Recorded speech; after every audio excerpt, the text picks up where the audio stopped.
روز یکشنبه 17 ایون در منطقه شانتیلی فرانسه مسابقه برای گرفتن جایزه دیانا لونژین دایر می شود. این چهاربینی که امسال برای 169 بار برگزار می گردد، یکی از مهمترین پایگاه های اسب و نمایشگاه کلاه‌های باحشمت به شمار می رود. جایزه پایگاه اسب ها $1 میلیون را تشکیل می کند. در آن فقط اسب های ماده تا 3 ساله راه داده می شوند. یکی از داوطلب های اساسی جایزه امساله شهنازه اسب آقاخان پیشوای مسلمانان اسماعیلی عالم است. روز جمعه 15 ایون خبرنگار ریترز امکان داشت تمرین شهنازه را تماشا کند.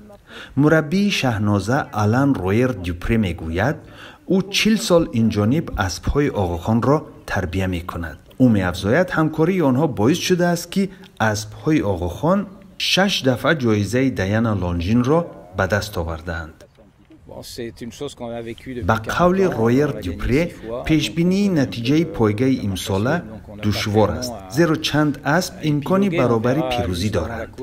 مربی می افزاید که روز یکشنبه آنها با جوکی یا خود سواره اسب تاکتیک مناسب برای پیروزی در پایگاه را طرح‌ریزی و اجرا خواهند کرد. تشکیل کنندگان پایگاه دیانا لونژین تحفه خاص برای کلاه جالبترین و باحشمت‌ترین تقدیم خواهند کرد.